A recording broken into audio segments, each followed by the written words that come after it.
All right, let's talk testosterone. Sounds good. Specifically, we're going to be diving into all the chatter about declining testosterone levels. Yeah, it's everywhere. It really is. So we're going to look at what's real, what's maybe a bit exaggerated, and What it actually means for you. yeah, exactly. Like, should you actually care? Yeah, should we care?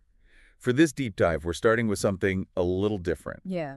It's a doctor. Reacting to another doctor. Yes. So we've got double doctor, double the Oh, opinion. double the expertise. Exactly. Should be interesting to sort of unpack all of that. Yeah, should be fun. It seems like every day there's a new headline about, like, manhood under attack Oh, yeah. and all this stuff. So we wanted to cut through all that noise and just look at the science. Yeah. So is testosterone actually declining?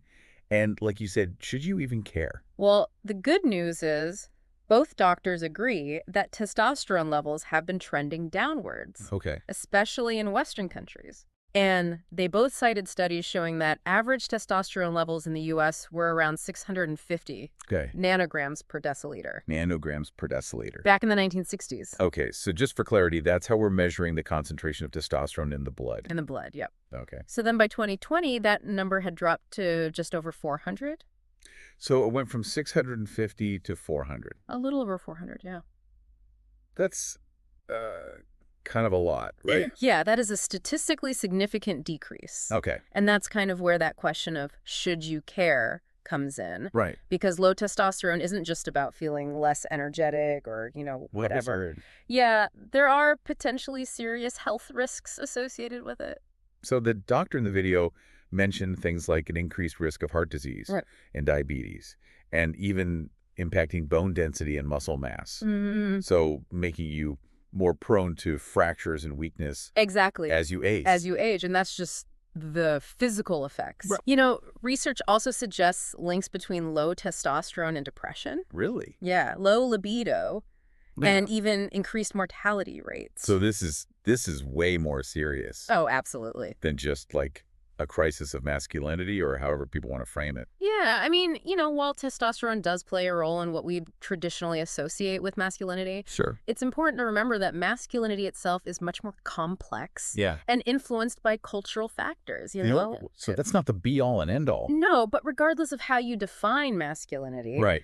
low testosterone can have a real impact on a man's physical and mental well-being. That makes total sense. Yeah. So we've established the decline is real and it's not something to ignore. Right. But why is this happening? Is it just like an inevitable part of getting older? Well, aging does play a role, Okay. but it's not the whole story. Okay. There are other factors at play, and that's where things get really interesting. Okay. Yeah. So buckle up. Buckle up. So if it's not just getting older, what are the main culprits behind this testosterone drop? Well, that's where our doctors start to diverge a little bit in their opinions. Okay.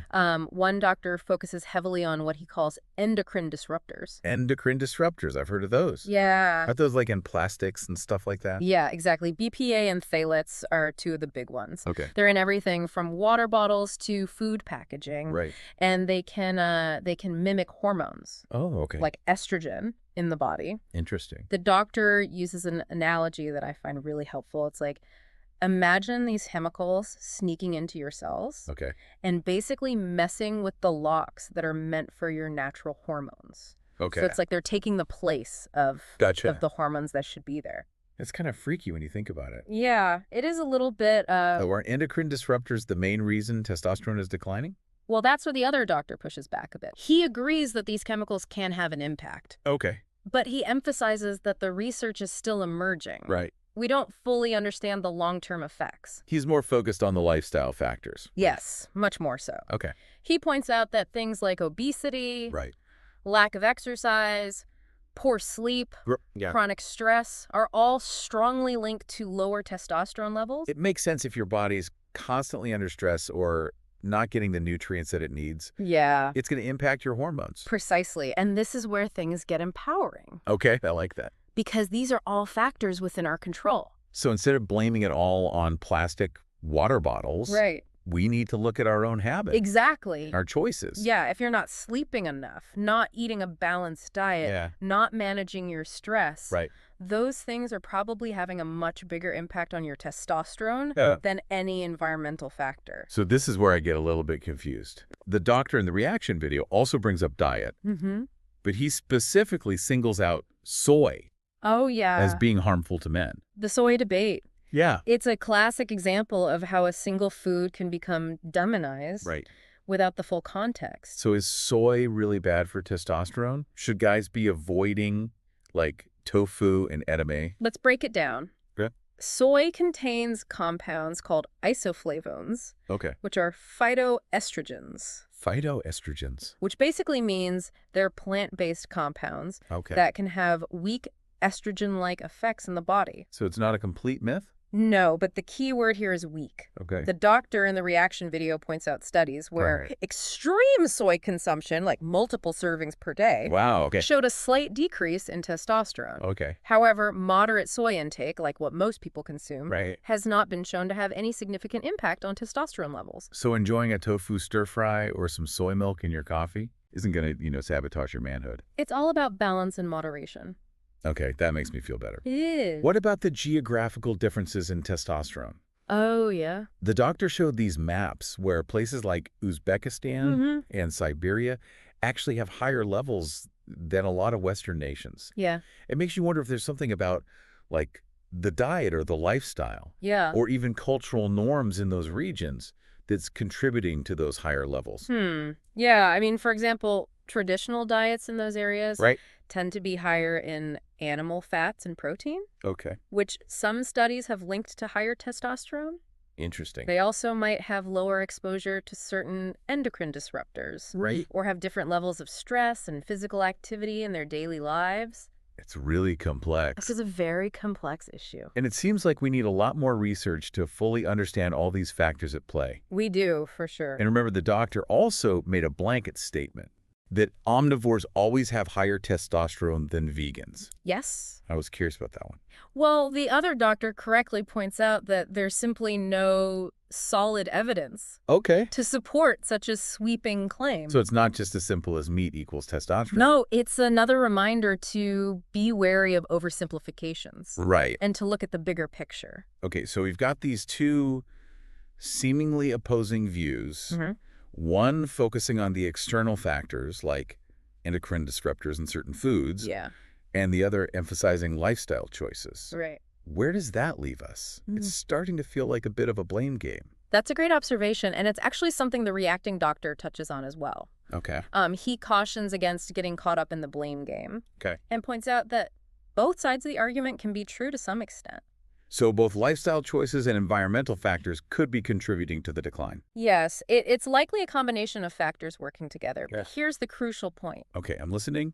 Even if we can't control everything in our environment, Right. we can control our lifestyle choices. Right. And those choices have a huge impact on our hormonal health. It's about focusing on what we can control. Exactly. That's the empowering message here. Okay. We're not powerless victims of our environment or genetics. Right. We have more agency than we think. So it feels like we've been going back and forth. Like, is it plastics? Right. Is it soy? Mm-hmm. Is it just like the stress of modern life? But you're right. Yeah. We can only control so much. Exactly. And that's actually, I think, a very freeing realization. Okay. Because when you focus on the things you can influence, like, you start to see how much power you really have Yeah. over your health. So let's talk about solutions. Yeah. If someone's concerned about their testosterone levels, where should they start? Both doctors agree that lifestyle changes are the most impactful first step. Okay, that's not surprising, but let's get specific. Like, what does a testosterone-boosting lifestyle actually look like? Well, the foundations are what we've already touched on: sleep, exercise, and stress management. Right? But let's go a little deeper into each one. Perfect. I'm all ears, especially when it comes to sleep. Yeah. I'll admit I'm totally guilty of sacrificing sleep in the name of productivity. It's a common trap, but the science is clear. Okay. Insufficient sleep can really mess with your hormone production, Yeah. including testosterone. Okay. So aim for 7 to 9 hours of quality sleep per night. Okay. And that means establishing a consistent sleep schedule, Right. creating a relaxing bedtime routine, Okay. and minimizing screen time before bed. So it's not just about the number of hours, Yeah. but like the quality of sleep. Yeah, the quality of sleep you're getting is huge. Okay. Make sure your bedroom is dark, cool, and quiet. Right. And avoid caffeine and alcohol before bed, Yeah. as they can disrupt your sleep cycles. Okay, sleep hygiene checklist. Check. What about exercise? Yes, let's talk about exercise. Both doctors emphasize the importance of regular physical activity. Okay. Strength training in particular has been shown to boost testosterone levels. Oh, okay. But any kind of movement is beneficial, even just walking or I cycling. remember the reacting doctor even brought up this interesting study about how even short bursts of high-intensity exercise can have a positive impact. Yes. He mentioned a study where men who did just a few minutes of sprinting a few times a week saw significant increases in their testosterone levels. So you don't have to spend hours in the gym to reap the benefits. Exactly. And remember, exercise is also a great stress reliever. So Yeah, that's the two birds, one stone. So stress management, that's the one I think I struggle with most. Yeah. It feels like stress is just an inevitable part of life. It's true that stress is a natural part of being human, but chronic, unmanaged stress can wreak havoc on your hormones. So how do we actually manage stress in a way that supports healthy testosterone? It's about finding what works for you, Yeah. It might be meditation, yoga, spending time in nature, Right. listening to music, or even just taking a few minutes each day to consciously relax and breathe deeply. I like that it's not about like eliminating stress entirely, No. but finding healthy ways to cope with it. Right. And on the topic of healthy coping mechanisms, Okay. both doctors caution against excessive alcohol consumption. No, that makes sense. Not only can alcohol disrupt sleep and contribute to stress, Yeah. but it can also directly interfere with testosterone production. Okay, good to keep in mind. Yeah. So we've covered the big three: sleep, exercise, and stress. Is there anything else we can do to support healthy testosterone levels? The doctor in the reaction video mentioned a few specific nutrients that can be helpful. Okay. He talked about the importance of zinc, which plays a key role in testosterone production. You're thinking what I'm thinking. Oysters. Oysters. Haha. Yeah, oysters are a great source of zinc. They are. But you can also find it in beef, pumpkin seeds, and chickpeas. Okay, good to know. And what about vitamin D? Oh, yeah. I've heard that called the sunshine vitamin. Well, vitamin D is actually a hormone Okay. that's crucial for a variety of bodily functions, including testosterone production. So soaking up some sun? Can actually boost your testosterone. It's good news for those of us that love being outside. It is, but it's important to be mindful of sun exposure. Right. Protect your skin. Yes. You can also get vitamin D from fatty fish, eggs, and fortified foods. And I imagine if you're not getting enough through diet and sunlight, a vitamin D supplement. Might be worth discussing with your doctor. Yeah. Exactly. Okay, so we've got a whole arsenal of natural strategies to support healthy testosterone. We do. Prioritizing sleep, exercise, stress management, getting enough zinc and vitamin D. Yep. That's a lot to digest. It is, and it's important to remember that everyone is different. What works for one person may not work for another. So there's no one-size-fits-all solution. Exactly. It's about finding what works best for you, your body, and your lifestyle. And that might involve some trial and error. It might, but the key is to be patient, consistent, and listen to your body.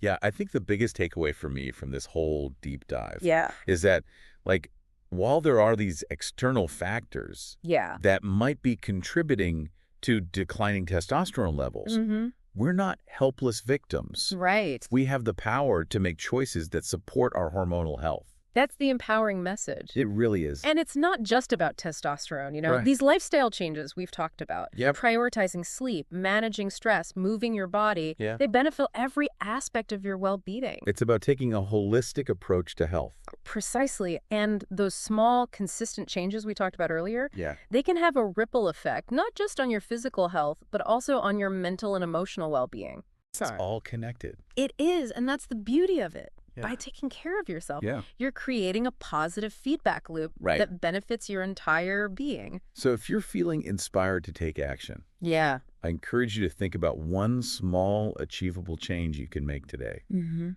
Maybe it's setting a consistent bedtime, Yeah.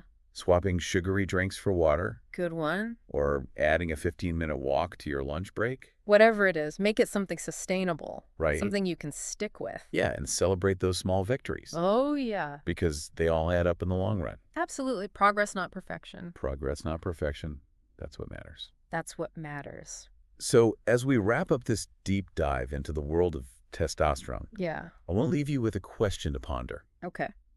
If you could go back in time and give your younger self one piece of health advice, what would it be? Ooh, that's a good one. I know, right? That's a great question to reflect on. It is. And with that, we'll leave you to your thoughts. Thank you for joining us on this deep dive. Yeah, thanks for listening. Remember, knowledge is power. It is. And you have more power than you think Absolutely. to take control of your health and well-being. Until next time, stay curious and keep learning.